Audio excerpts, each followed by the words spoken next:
think I felt like sometimes I had too much energy for some of my friends,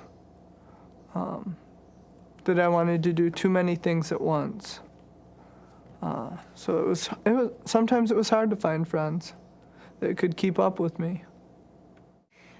We typically expect in our society for children to learn the social skills by observing and integrating information that they see in the environment around them, and then being able to generalize it to new situations.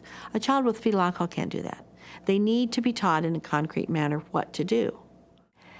Children with fetal alcohol syndrome usually don't act their age. They're usually acting at a much younger level. A 10-year-old is acting like a 6 or a 7-year-old.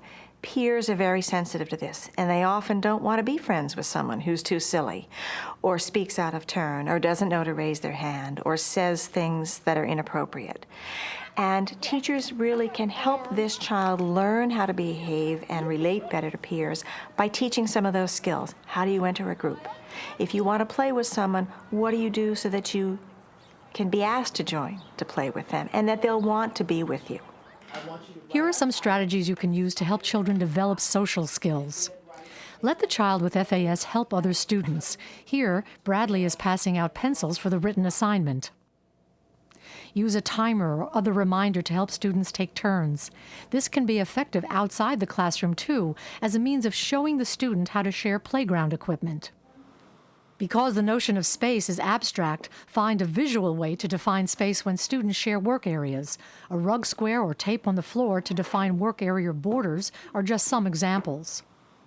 One of the things that I do in my classroom for my students with fetal alcohol syndrome, and really for all my students, is that I teach social skills first in the beginning of the year. So I just teach them basic manners. You know, when someone's talking, the rest of us are quiet and we look at that person. If we have something to say, we might raise our hand to maybe ask a question. But that's just one way that I try to help teach social skills in my classroom.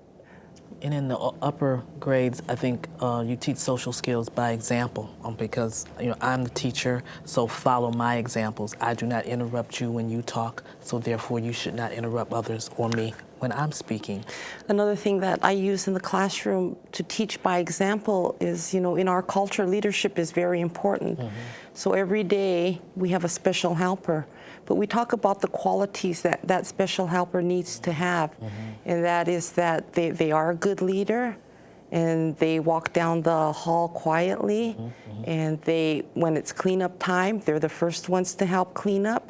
And I explain to them that, being a leader, you have to role model those qualities for the rest of the class, because whatever you do, the rest of the class is going to do. I mean, even the children with, the behavior problems, the children with fetal alcohol syndrome or affect, on those days, that's the best behavior that you see out of them.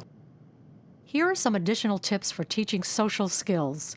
Play games to teach how to finish something, how not to be angry if you lose, or how to wait your turn. To teach personal space, show the child not to stand closer than arm's length. Use daily living skills to teach concepts whenever possible. When teaching math, use making change as an example. Use role play or videotape to model appropriate social skills.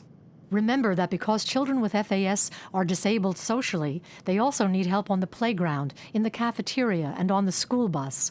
Their disability doesn't disappear once they leave the classroom.